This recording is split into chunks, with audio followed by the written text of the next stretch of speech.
good afternoon, Fathers and Sorors. Wonderful to be here with you.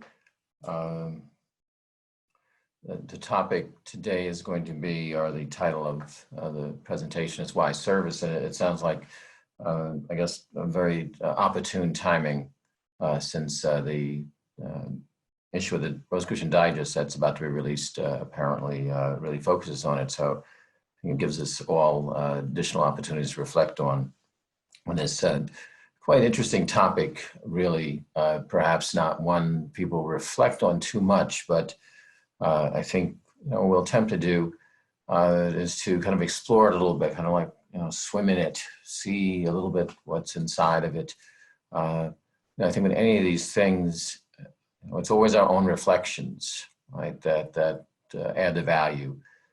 There's words that we can hear from others, and we can read from others, but it's our own individual realization and its own features that matter most and is of value. So, I think, I love to, Louis Clarissa Baton, and again, all of you who, have heard me butcher French names before, but, one of the wonderful individual mystic behind Martinism, and one of his quotes was that books are the windows to truth, but not the doors. And so, in that kind of spirit, just want to kind of share some reflections on this topic of service. And, again, I think we have to all chew on it ourselves, right? So, but I'd like to just begin with a brief meditation. Always kind of a good way to start. So kind of going to ask everyone to kind of close your eyes, and we're going to turn our consciousness inward. Let's then close our eyes. Take a few deep breaths, holding them as long as comfortable. Not to strain. And what we want to do is we want to move our consciousness away from the sensory, perhaps aside from at this moment, sound you hear guiding this meditation, but we want to turn our conscious inward. And, when we're told to go within, it doesn't mean go within our bodies, right? Or go within, our limbs and organs, but it really is about turning this attention, this consciousness on itself inwardly, as if we imagine ourselves not having any physical senses. If we didn't have the 5 physical senses, and we were just consciousness, just being, right? And turning our attention to that experience. Most of the time we're distracted, of course, by all the sensory information, our responses to it, and the ideas that it kind of elicits, and memories, etc. But in this case, we want to turn our consciousness inward. And while you might at times consider, is this escapist? But actually, it's turning to that which is actual, right? It's the sensory information, the sensory things that really are the escapism and the distractions. They're not the real. They're just the passing things that come through this experience of consciousness. So as we turn our consciousness on itself, right, this inward way, we are actually turning to what is actual. It is the lasting, it is the immovable mover. It's our being. So again, I'm going to turn our consciousness inward. Let's see deep within our consciousness, deep within our consciousness, a brilliant point of light. Brilliant and white and diamond-like and radiant. And this point, it's so brilliant and yet so seemingly far off. Let us see and sense this brilliant point of light. Let's see it scintillating there as a diamond, a brilliant diamond, seemingly in the distance, but within our own being. Let us slowly move ourselves toward this point of light. While initially it doesn't seem to be growing larger because it is so distant, we continue to move toward this point of light.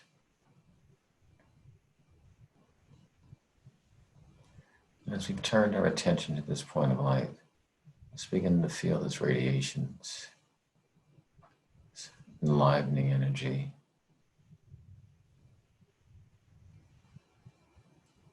Let us sense ourselves moving closer and closer to this point of light, as it therefore seems to become larger in our consciousness, in our awareness. Even as we're again approaching this light, let's continue now to feel this energy increasing. Let us sense it as that divine consciousness at the very core of our being, that which maintains us, sustains and energizes our awareness.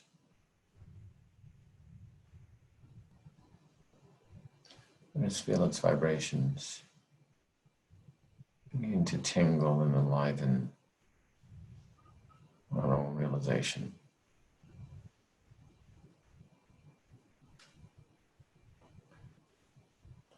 Now let us sense the light beginning to engulf us, permeating every part of our being, our awareness, at all vibratory levels, including our physical selves.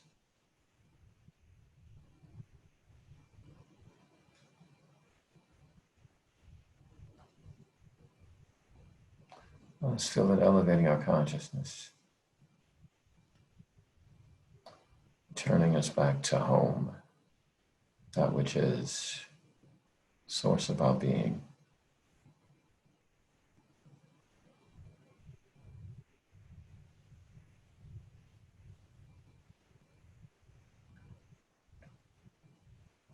Now let us feel ourselves totally, and sense ourselves totally engulfed in this light, completely surrounding us, and penetrating to the core of our being.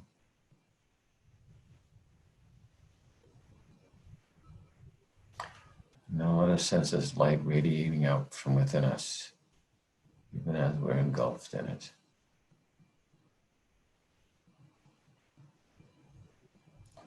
Let us radiate it out to all humanity, all living things, with our thoughts of harmony and oneness.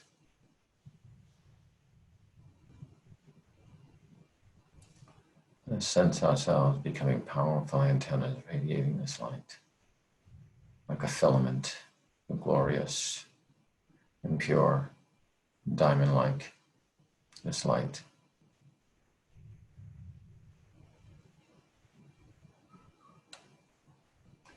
Let us radiate it with thoughts of love and compassion for all living things. It's the animals, the trees, the insects, humanity.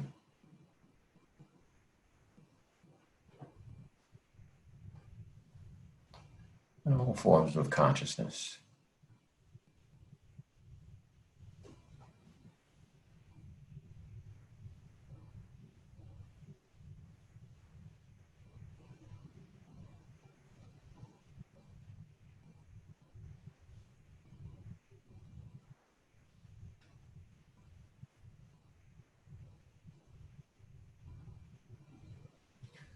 Let's give thanks to the God of our hearts, God of our realization, this moment of attunement with our inner self, divine light within us. Let's release the thought, so might it be.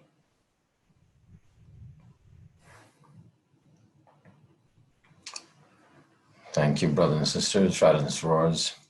So, before going into the actual text of the discourse, I wanted to also just suggest some things to reflect on and what would seem to be, we know, very unusual times on an outward basis. And some things that at least I find that are very helpful and help to center my consciousness in the midst of what looked to be somewhat tumultuous headlines and times. So one of those thoughts is reminding oneself that all this was taking place, right? All that we see and read and take place is taking place, nevertheless is taking place within the cosmic consciousness. Right? It's not devoid from the cosmic consciousness is not away from it or separated from it, but it is within the cosmic consciousness. And therefore, it's a little bit from, I think it was Proverbs or Psalms, but it says, where can I go that thou art there? Right? If I go to the greatest heights, thou art there. If I go to the deepest depths, thou art there. And so remembering that this is all taking place within this consciousness of God or the cosmic. And therefore, let us not fear it, right? The essence of our Rosicrucian work is mysticism, that notion of union, and really it's turning our consciousness and awareness back to what is. So it's already within us and a part of us, even though we very often are distracted again by the things that are outside. We see many people going through transition during this time. And the disruption to the lives that are left behind is, I think we know, empathetically painful, at least. But let us not look at the idea of death or transition as being something terrible and all these other kind of things that most of humankind associates with it. We know the Rosicrucian teachings promote the idea, the concept of reincarnation. And if you look at and research the topic, you'll find actually there's enormous amount of evidence for this particular concept of quote unquote an afterlife.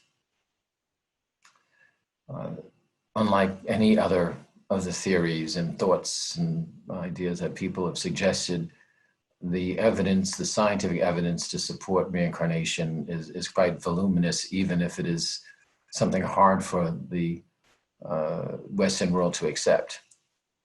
So we know, quote unquote, death is not death, right? Death is just a transition. Some things that can be helpful during this time is reading things like that on the subject. Read about near-death experiences, NDEs as they're called, right?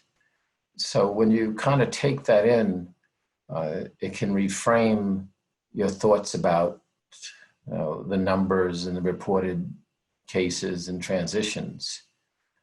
Yes, for those of us who remain behind in this earth plane of consciousness, and the tumult and challenges, difficulties that it often can leave behind beyond the emotional.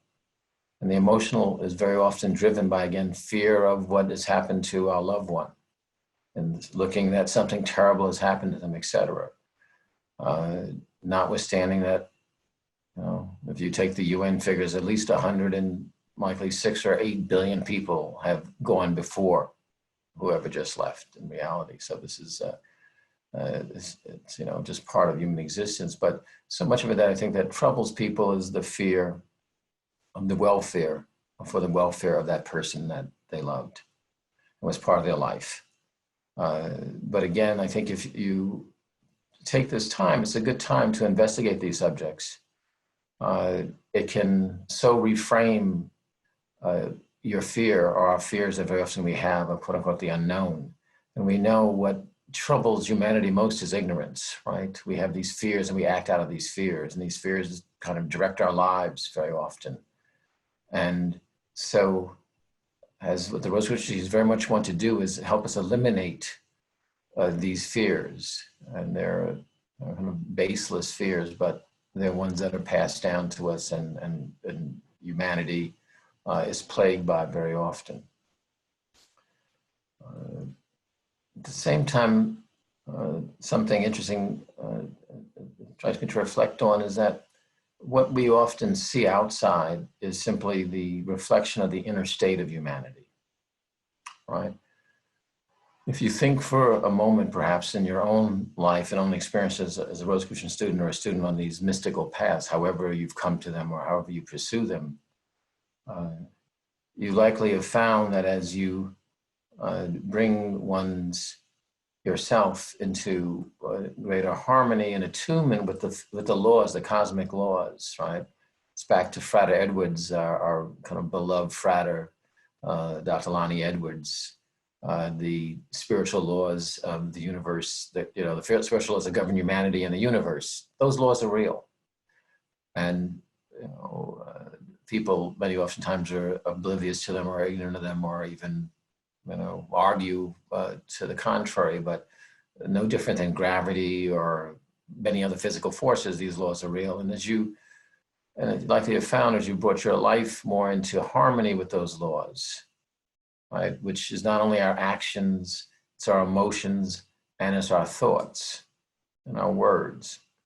As we brought ourselves, or bring yourself more to harmony, you find that harmony more surrounds your life on an everyday basis.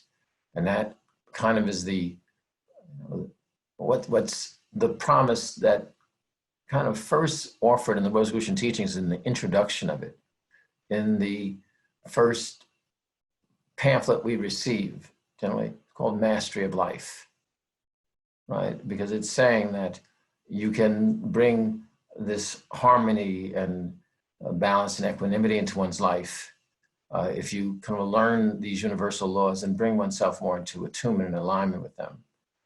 And we know most of humanity, unfortunately, at this stage is not cognizant of these laws.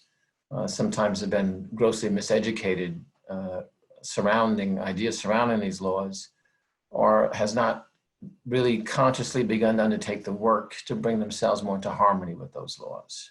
Because those laws are inner laws as well as outer laws. But we've likely seen, as you individually have done it and made some headway in this journey, that harmony surrounds you more so than it did previously. Well, just imagine if all of humanity, right, we all kind of were down this journey, what our lives would be like individually and therefore collectively. Right? But we know the reality is that as above, so below, and as within, so without, that in most cases, the thoughts and emotions of most of humanity are still very much driven by the material, physical aspect of ourselves, which puts us into things that are out of harmony with the bliss that we are seeking. So, but as a Rosicrucian student or a student of mysticism, whatever, again, how a person comes to it, one of the things we're pointed to is to look within, look toward the center of the circle, right? And again, in the kind of words of Louis Claude de Saint-Martin, he said, all of humanity is arrayed around the circumference of a circle, right? We all have different circumstances, right? But we are all, in his words, equidistant from the center. And that center is the God consciousness, the cosmic consciousness that's within our own being and really at the center of our experience. So this is a time where you can, where these seemingly difficult times, also offers an opportunity to turn our gaze, our attention more deeply within. Jesus made a statement, the Master Jesus made a statement about it is harder for a rich man to enter the kingdom of heaven than a camel or a rope through the eye of a needle. And in many ways that's so, because material wealth allows one to entertain oneself with all the diversions of the material world. So there is not necessarily, unless one has a very, very strong inner urge, to direct one's intention inwardly. So very often, as we find, people who have less means very often turn within and seek the God within. And that is the route for the kind of satisfaction and safety and sanctity in their lives. So we can take this time where there's a lot of outer turmoil, outer messages of turmoil, but use it to contact the center of your being, the God within. If I know for many of the folks who are here today that you've discovered that long ago, perhaps, and take advantage of it. And for others, perhaps, who this might be at this stage less familiar to, it offers an opportunity to commune more inwardly. This consciousness, this God, whatever term you want to use, cosmic consciousness is ever present and imminent, as closest as our breath. There's no place you have to go to contact it. So this is a good time to commune with that inner divine consciousness, because as you do it, you will see order come into your life. And that, even, I like to say that, the church ladies in the front pew, at least at some churches I was involved in years ago, they had discovered that. They weren't Rosicrucians and they weren't any other kind of things, but they had discovered that, and that kind of brought an order to their life. So there's a lot going on outside, but we, as students of mysticism, as Rosicrucians, have the good fortune to know to turn toward this inner center, which governs all. Right? There's no life is not an accident. The cosmic consciousness is throughout all of what we experience and call awareness in life. So just say that, use it to go within. Try not to be too distracted by what is outside. Use it to go within, come closer to the God of your heart, the God of your realization. Because at the end of the day, we, again, to somewhat paraphrase and not grossly misquote Louis Claude de Saint-Martin one more time, which just says he's really somebody that, if you haven't been reading, this great mystic's work, he said to the effect that if at the time of our death or upon death we realize that this world is an illusion, why do we treat it differently now? Because the nature of things does not change. It's an illusion now, just as an illusion we realize that we make the transition. If you read the experiences of people who have near-death experiences, or some of the information that's come out of studies of reincarnation, but surely the near-death experience information, which is literally now thousands of cases that been demonstrated around the world, they have certain commonalities. You come to recognize that this is just an experience. So maybe with those thoughts, kind of turn to the immediate subject of today's presentation, which is service. So I'm going to do that now. But thank you for your listening to this, and I hope there's something useful in it somewhere. So, why service? The word service is often heard among Rosicrucians. Time and time again, we are encouraged to serve our lodge, our order, and humankind. Service is clearly held up as a virtue and sought after ideal. The master of a Rosicrucian affiliated body is referred to as the master servant. Service is an oft-repeated idea among non-Rosicrucians as well. Ask not what your country can do for you, but what you can do for your country. Through these stirring words of the late President John F. Kennedy, Americans of a generation ago were called into action to render service to their country. Today, politicians and others call for a period of mandatory community service or military service for young people so they can help attend to the problems of our nation's cities and other areas. Throughout the sacred works of all the world's major religions, the call to service is made. In the Gospel of Matthew in the Christian New Testament, Jesus is quoted as saying, quote, "He that is greatest among you shall be your servant," end quote. While the injunction to serve is assuredly familiar, while the injunction to serve is assuredly familiar, we have asked ourselves, of what true value is service? Is it merely a utilitarian value? A way to get various needed work performed in our lodges and chapters? Or in a broader context, a means of helping a struggling community and a battered world with a legion of ills in need of fixing? Or does this frequent and nearly universal call to service point to a path that is of greatest significance to humankind, both physically and spiritually? So we can explore service on both levels in order to increase our understanding of its role in our lives.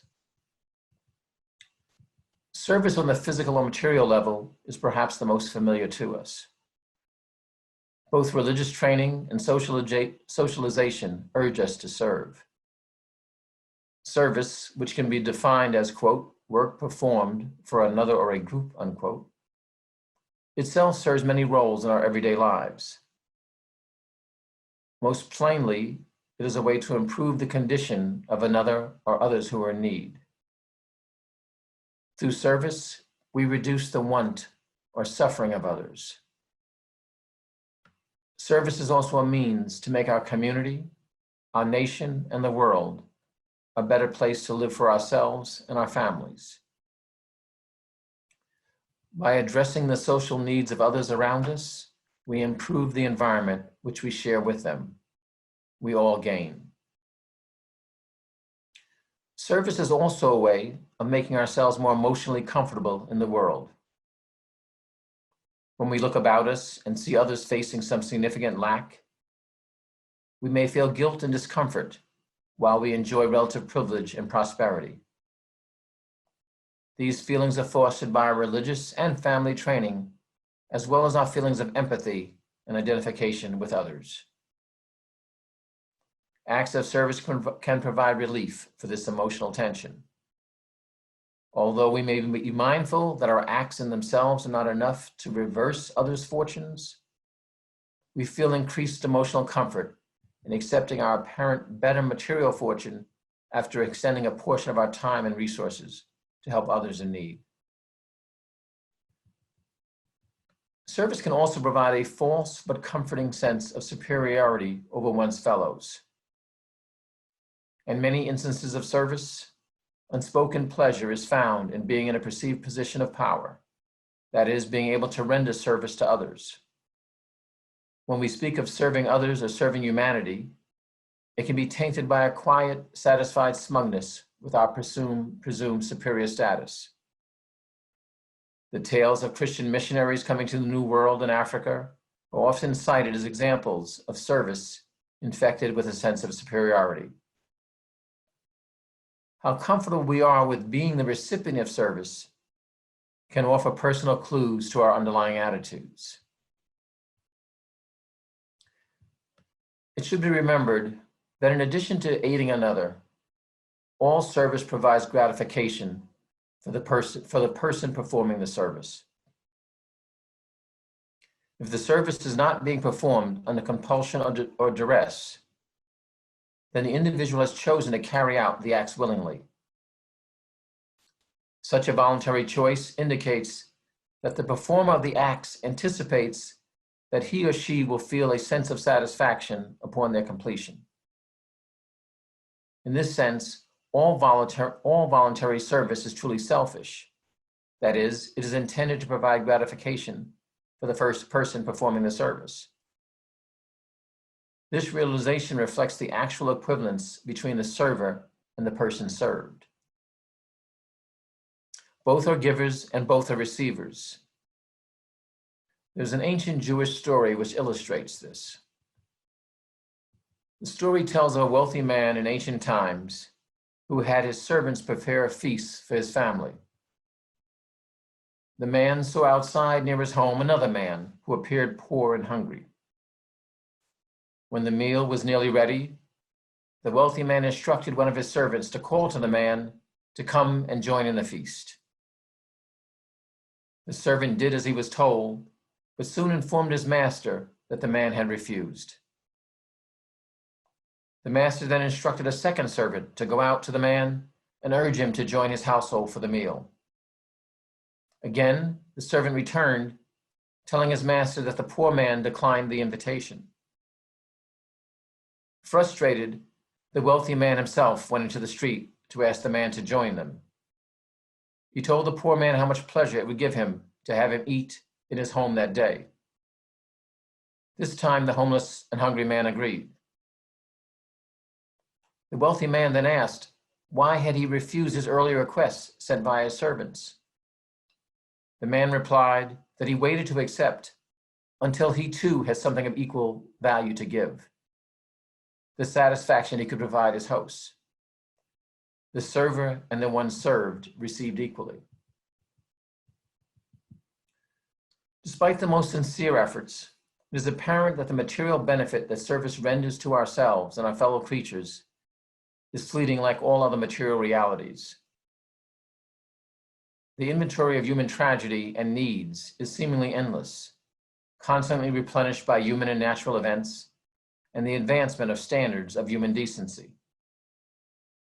Faced with such impotence and apparent futility, the ultimate meaning of service would be insignificant when seen solely from the perspective of the physical.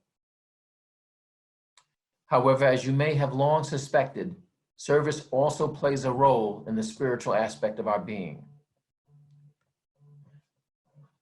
It is an important tool for the expansion of consciousness. Excuse me a second, sorry.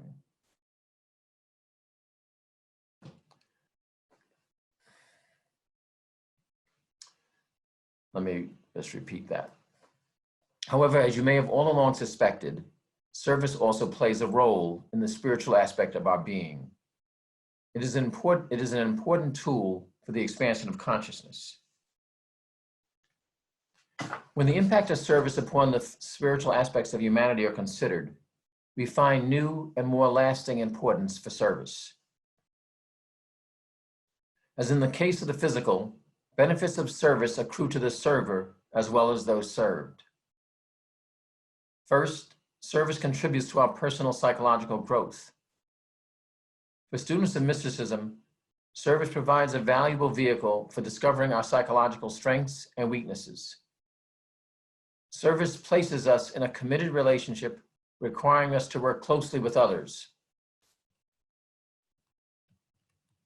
Unlike the highly customized features of our household, which we have shaped to fit us, or the very regulated environment of our work life, the settings of service generally challenge us to accommodate others in new ways to achieve our objectives. These challenges reveal the unique contours of our personalities, providing an opportunity to see and smooth the rough spots and to discover the unhealthy rigidities in our makeups.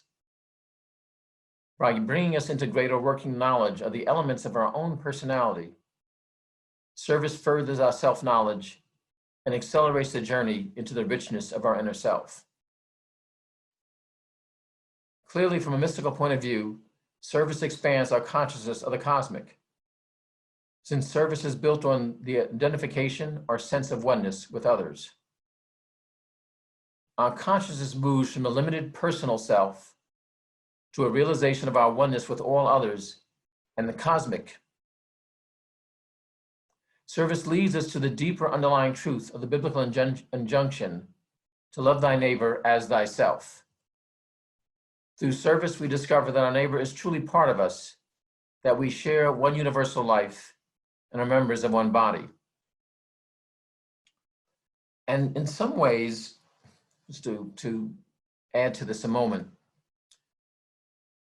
one could say that service is truly innate. If we look at some of the investigations of science, of looking at animal life, particularly among primates, we see evidence of animals basically serving and providing for each other in ways that extend beyond their own material benefit. So this notion of service, or what we see as service, clearly is built into that which is alive. It's even found in plant life. Plants will share at the root level resources to other plants. During the winter, as an example, those that have access to photosynthesis, such as evergreens, will share resources at the root level with other plants that are not able to process the benefits of photosynthesis because they lose their leaves during the winter, as an example.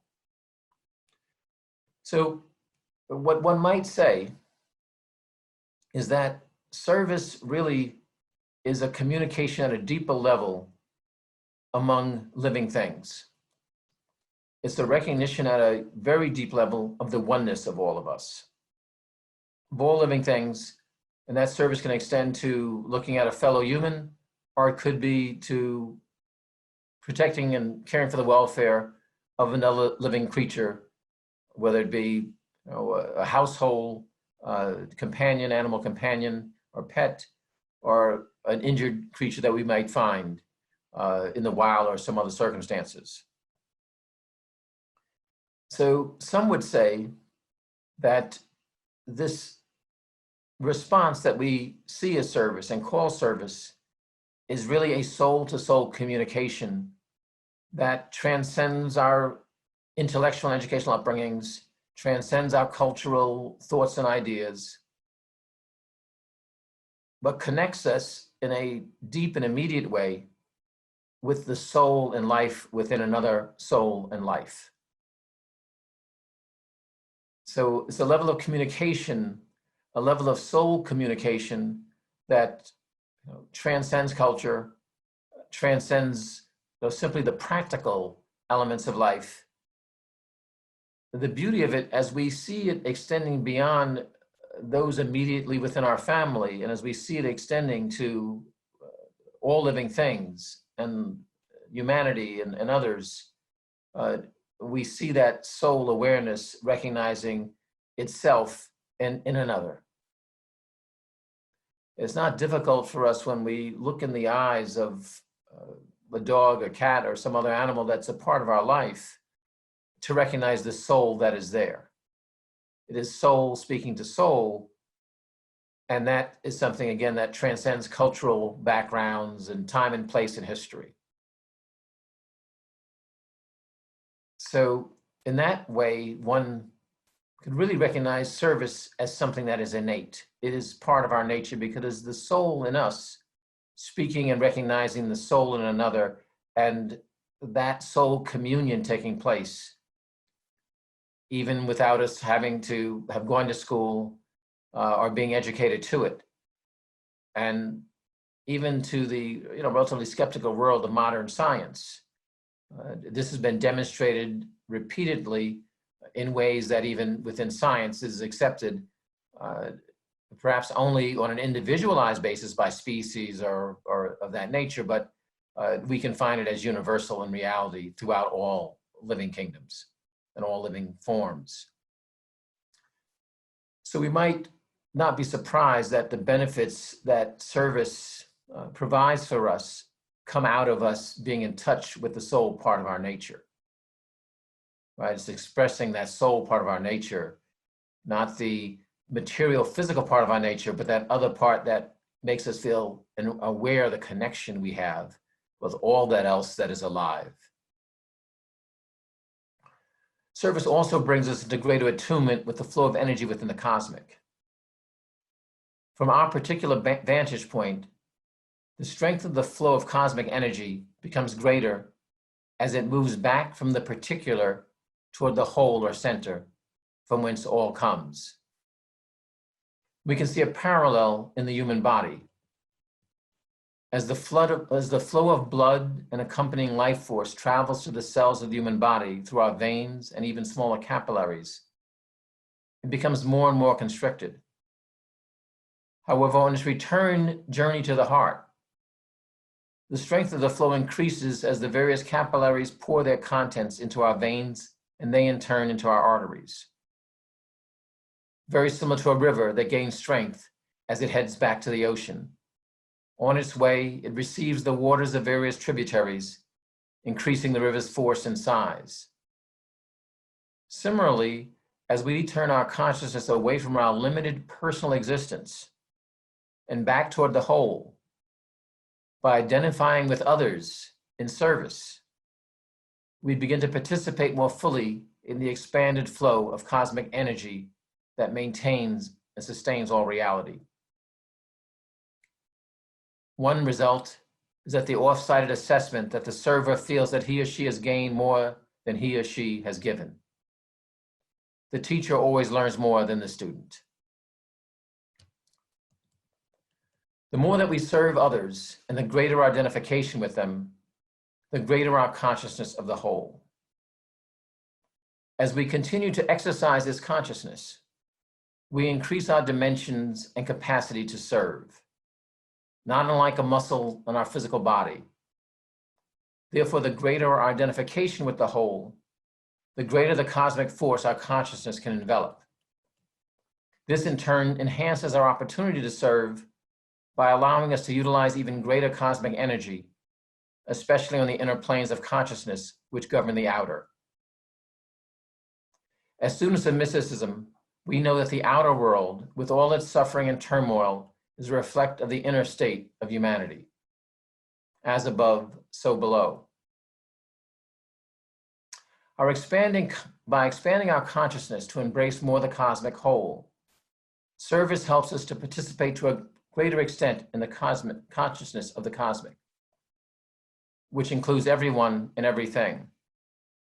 This propels us along the road to cosmic consciousness. Cosmic consciousness, ultimately, is not only a momentary realization of complete oneness with all that is, but also our continuously expanded awareness of the cosmic. So mote it be. And fratres and sorors, there's much to be kind of drawn through our own experience of service.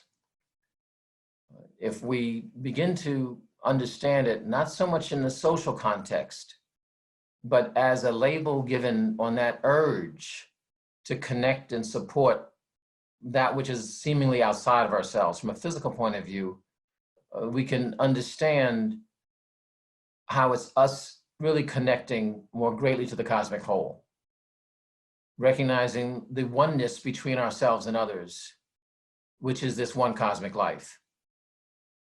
As we ourselves become more conscious of that, we also are equipped and given or become a greater channel for that same energy.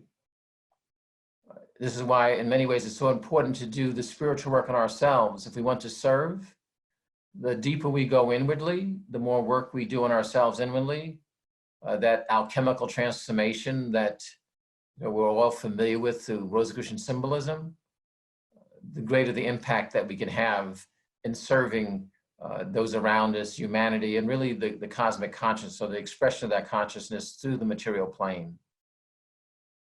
So that's some of the work that we're charged with of service. When it's been demonstrated that consciousness attuned to, let's say, the higher vibrations within us, that it brings about order out of the seeming chaos. It turns the polarity from the negative of devolution, of that which breaks things down, to the constructive force of evolution. And that's been demonstrated from a laboratory point of view as well, that meditation and turning and attunement brings about order to random systems. And randomness and that devolution is what we see in most of everyday life. When we apply our consciousness in the work that we do as Rosicrucians, and the work when we do the harmonization exercise, and the kind of cosmic attunement that we do, we're helping to contribute to transform the vibrations, the level of energy that is touching humanity. As Rosicrucian students, you can demonstrate this when you go into your sanctum or when you attend a Rosicrucian convocation, right? Through your attunement and your projection and radiation of those thoughts, right? You create an environment that you sense that harmony in. And granted, perhaps as, you know, someone who's just maybe very recently begun to develop this sort of sensitivity in oneself, it may not yet be apparent, but for, I would say, the majority of folks who, you know, taken this journey a little ways, that sensitivity develops, and you see the fruits of the power of our thoughts to contribute to this cosmic harmony. You know, I think we think of service very often as going down to a soup kitchen or tutoring a child, but it really is out of this spark to help others. And that comes out of this communal realization of oneness, which is the fundamental nature of this kind of actuality. You know, we are kind of those little particular extensions, and we're so far out on the extension that we don't realize that we're one and connected at the center. Right? It's like having the different parts of one's body not realize that you're one part of one body. And of course, because we don't realize that, in some cases, we act very ignorantly toward others, not recognizing that oneness. So what we really want to take advantage of is allowing that part of ourselves that is empathetic, and that's really feeling with another, but that's empathetic, that's that realization, that oneness to play out. Because as we more and more do that, we grow this kind of inner part of ourselves, which then we are able to utilize in a more effective and compassionate way, even more broadly. So, you know, because if you just looked at simply the material effects of service, they're obviously transitory. But the growth and development that one has left on oneself, as well as on another person that has been touched, right, is transformative and only goes in one direction. That growth only goes in one direction, is constructive. So, you know, the answer perhaps to why service is it because it's simply a label we give to something that's innate in our nature, which is we realize that oneness, even though physically our bodies are apart, but we realize that oneness. It's so interesting, you know, when the health crisis we have presently, there's another realization that can come out of it. So we're wearing masks when we're assembled with others. But what that really points out to us when we take away the pathogens, right? That the reality is we're so close to each other that we share the breath with one another, right? So even that person that we don't think we love, right? When we're in that room together, we're all sharing that same breath. And that is how close we really are with one another, even though largely we are unaware of it or ignorant of it. And therefore our actions, you know, very often, or too often perhaps too, than desired or desirable kind of play out, you know, due to that lack of awareness. So why service? I would say perhaps the net of it is, it's just, you know, it's the soul consciousness expressing itself, and it wants to express itself, right? We feel better when we do that. right? And it doesn't take tutoring or an education to do it. It's not, I say you can find it in animals. And, there's lots of examples that, anecdotal, but, they do laboratory tests as well with this stuff and you can see it. So perhaps that's the why the service, and it surely helps us grow.